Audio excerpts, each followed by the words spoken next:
सुप्रभातम। कक्षा नवम। सांवले सपनों की याद। लेखक जावेद हुसैन।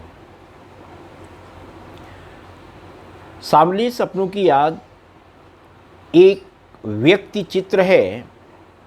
इसमें प्रसिद्ध प्रेमी सालिम अली के व्यक्तित्व का प्रभाव चित्रित किया गया है। पाठ का सार इस प्रकार से है। सालिम अली एक अंतहीन यात्रा पर निकलते हैं। सुनहरे पक्षियों के पंखों पर सांवले सपनों का एक झुंड सवार है। वह है मौत की मौन वादी में जा रहा है। सालिम अली उसमें सबसे आगे हैं।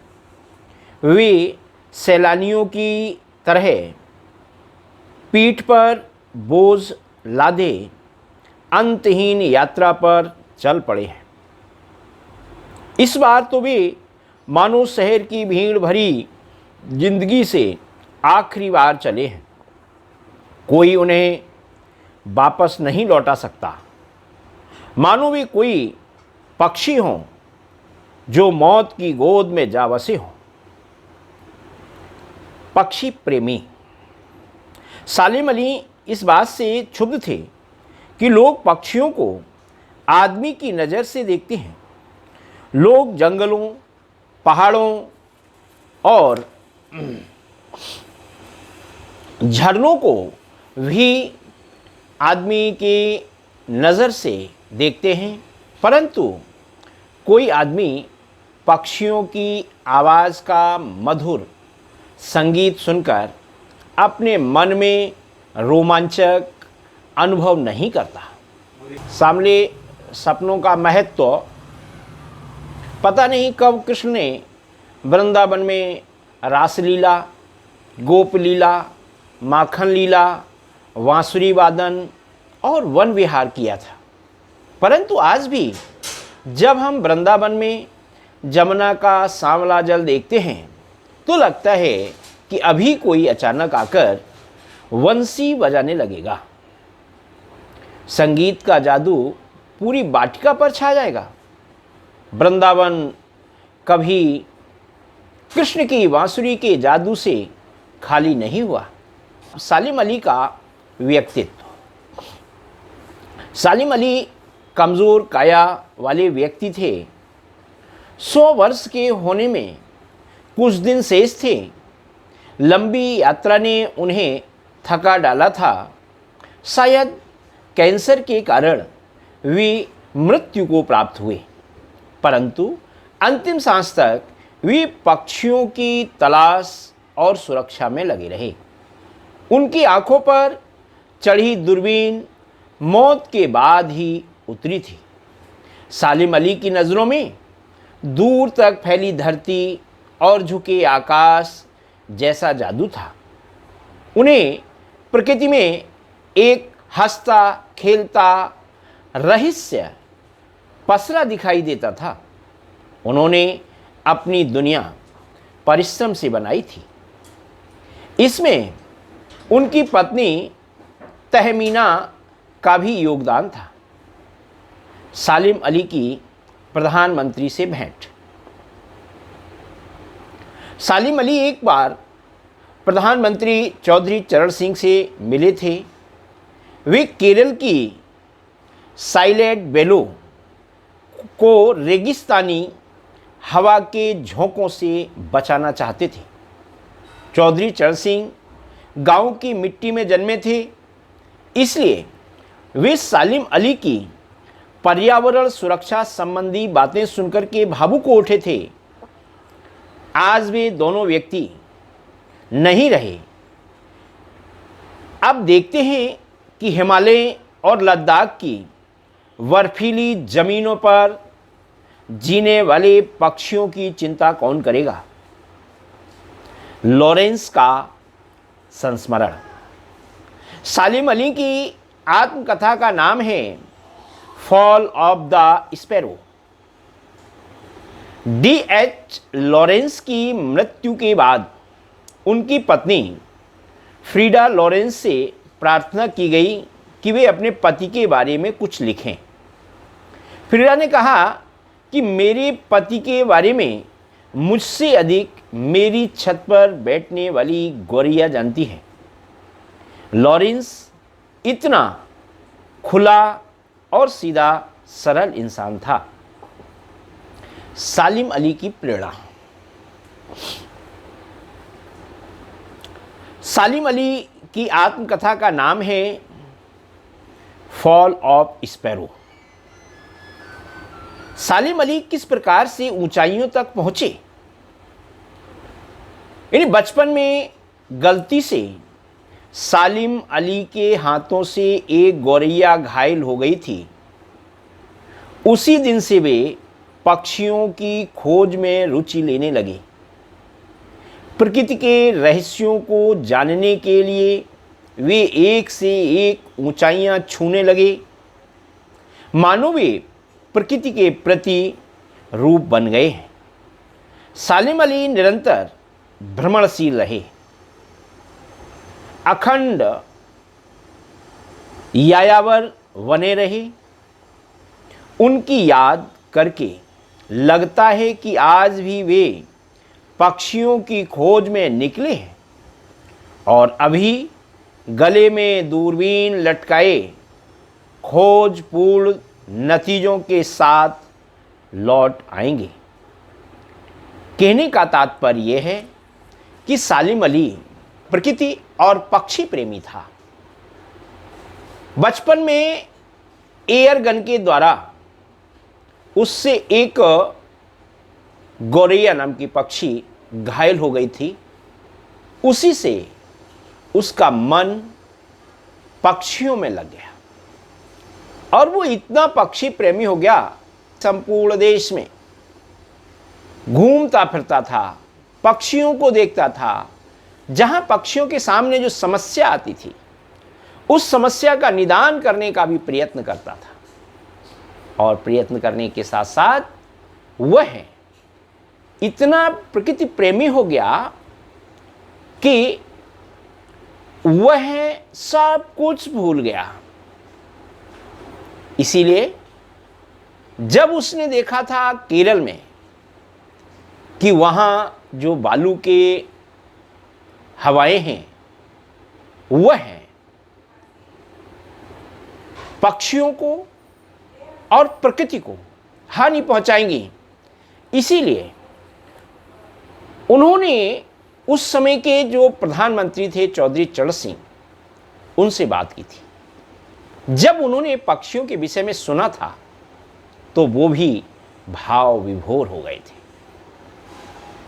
और उन्होंने उसके जो उपाय हो सकते हैं वो उपाय करने के लिए कहा था। ऐसे सालिम अली थे। यह इस पाठ का मैंने आपको सारांश बताया है।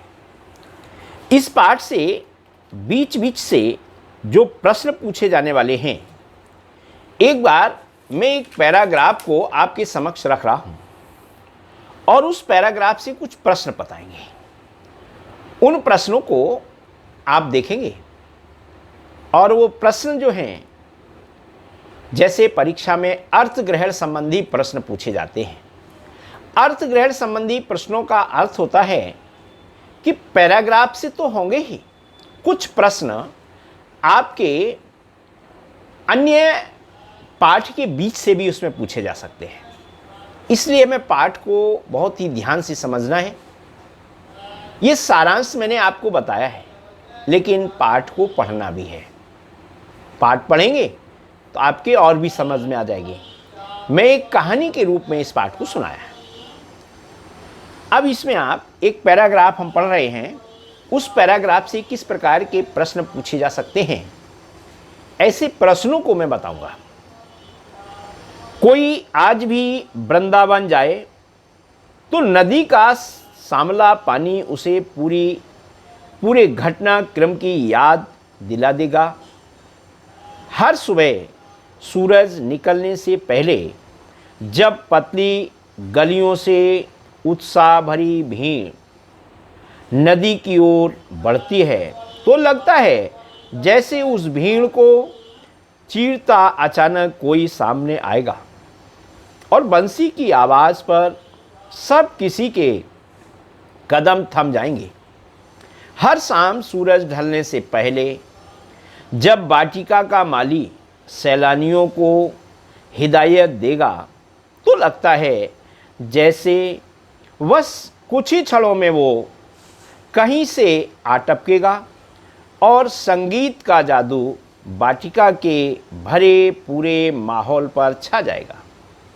वृंदावन कभी श्री कृष्ण की वंशी के जादू से खाली हुआ है क्या? इसके प्रश्न देखेंगे और इसके उत्तर भी देखेंगे।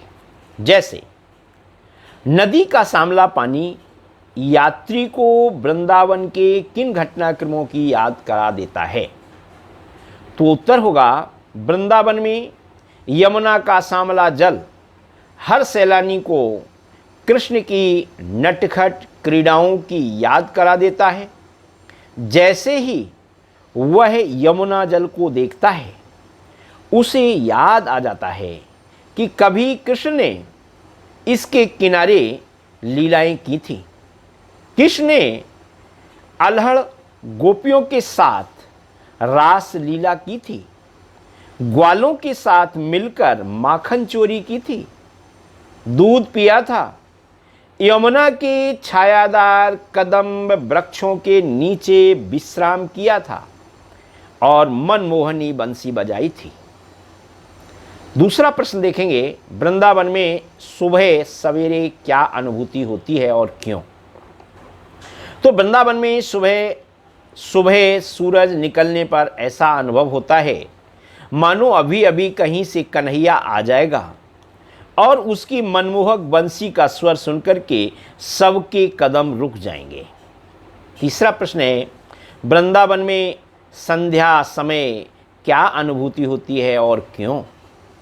वृंदावन में संध्या के समय सूरज के ढलने पर ऐसी अनुभूति होती है मानो अभी यहाँ कहीं से कृष्ण आ जाएंगे और मधुर बंसी बजाने लगेंगे। सभी भारतवासियों ने बचपन से ही यह सुन रखा है कि श्री कृष्ण गायें चराकर वापस आते समय वंशी बजाया करते थे। एक प्रश्न और मैं आपको बता देना चाहता हूं कि वृंदावन कृष्ण की बांसुरी के जादू से खाली क्यों नहीं होता? वृंदावन ऐसा तीर्थ स्थल है जहां वर्ष भर भक्तगण दर्शन के लिए आते रहते हैं। वे यहां आकर के कृष्णमय हो जाते हैं। अतः सुबह शाम उनके मन में कृष्ण की बांसुरी का स्वर बजता रहता है। इसलिए वृंदावन कभी कृष्ण की बांसुरी के जादू से खाली नहीं होता। इस प्रकार से एक पैराग्राफ होगा, उस पैराग्राफ से आपके प्रश्न होंगे और उन प्रश्नों के उत्तर आपको पाठ के आधार पर लिखने होंगे। अब मैं कुछ आपको अतिरिक्त प्रश्न और बता देना चाहता हूँ। वैसे तो पीडीएफ के माध्यम से हम अतिरिक्त प्रश्न भेज रहे हैं और भी हम अतिरिक्त प्रश्न आपके सामने भेजेंगे। यहाँ पर जो पीडीएफ के माध्यम से हमने आपको प्रश्न भेजे हैं उनको भी पढ़ें और भी मैं आपके सामने पीडीएफ के माध्यम से प्रश्न भेजेंगे, उनको ज़रूर पढ़ें क्योंकि पाठ के बीच बीच से मैं भेज रहा हूँ। जैसे हम देख करके उसमें कौन सा सही हो सकता है प्रश्न, इसलिए उन प्रश्नों को अधिक से अधिक देने का प्रयत्न कर रहा हूँ। आप घर पर हैं, आप मेहनत करिए, पढ़िए, जहाँ समझ में नहीं आए वहाँ पूछिए। तो अतिरिक्त प्रश्न केवल मैं 2-3 ही अतिरिक्त प्रश्न बताऊँगा और उन प्रश्नों को ज़रूर देखें। इसमें जो जैसे प्रश्न है, नदी का सांवला पानी वृंदावन की किन घटनाओं की याद करा देता है? पाठ के आधार पर लिखिए। अभी मैंने आपको समझाया था पैराग्राफ के अंतर्गत भी इस प्रश्न को कि नदी का सांवला पानी वृंदावन की उन लीलाओं को याद करा देता है जो कभी यमुना किनारे कृष्ण, राधा और उनके सखियों ने की थी। यमुना जल को देख करके सबको कृष्ण की मधुर बंसी का स्वर सुनाई देने लगता है। वर्ड वाचर किसे कहते हैं? सालिम अली की नजरों में कौन सी विशेषता थी? पक्षियों को निहारने वाले मनुष्य को वर्ड वाचर कहते हैं। वर्ड वाचर पक्षियों के जीवन में गहरी रुचि लेते हैं। सालिम अली भी प्रसिद्ध वर्ड वाचर थे। वे पक्षियों को उन्हीं की नज़रों से देखते थे, ना कि मानवीय नज़रों से। इसी प्रकार से सालिम अली ने पर्यावरण संरक्षण के लिए किस रूप में भूमिका निभाई? तो यहाँ सालिम अली ने पर्यावरण संरक्षण के लिए निम्नलिखित रूप में अपनी भूमिका निभाई।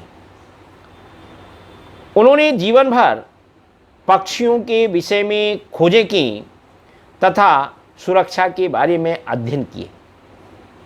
उन्होंने भारत के प्रधानमंत्री चौधरी चरण सिंह से मिलकर केरल की साइलेंट वैली के पर्यावरण को उजड़ने से रोकने की प्रार्थना की। उन्होंने हिमालय और लद्दाख की बर्फीली जमीनों पर रहने वाले पक्षियों के कल्याण के लिए कार्य किया। एक प्रश्न और मैं बता रहा हूं, वृंदावन में कृष्ण की मुरली का जादू हमेशा क्यों बना रहता है? इसका उत्तर है, कृष्ण की मुरली का जादू भारतीय लोगों के मनों में बसा हुआ है। इसलिए जब भारतीय श्रद्धालु वृंदावन की गलियों में घूमने जाते हैं तो उनकी कल्पना में मुरली वादन का मधुर स्वर गूंजने लगता है। वृंदावन में वर्ष भर श्रद्धालु जन आते रहते हैं, अतः कृष्ण की मुरली का जादू भी वर्ष भर बना रहता है। ये मैंने आपको जो प्रश्न बताए हैं, अतिरिक्त प्रश्न हैं, इनको भी सुनेंगे और जो हम भेज रहे हैं उनको पढ़ेंगे, पाठ को भी पढ़ेंगे। कोई अनिवार्यता नहीं कि जो मैं भेज रहा हूँ या जो पढ़ के सुना रहा हूँ वही आ जाए, बीच से भी आएंगे। और अब की बार जो आपके बहुविकल्पी प्रश्न हैं वो पाठ से बीच से पूछे जाएंगे। इसलिए हमें पाठ को बहुत ध्यान से पढ़ना बहुत ज़रूरी है। जैसे ही विद्यालय खुलेंगे मैं आपको पुनः उसमें समझाऊंगा। अभी आप अपने घर पर सुरक्षित रहें और वहीं पर अध्ययन करें। जहाँ भी आपको समस्या आती है आप हमसे कभी भी पूछ सकते हैं।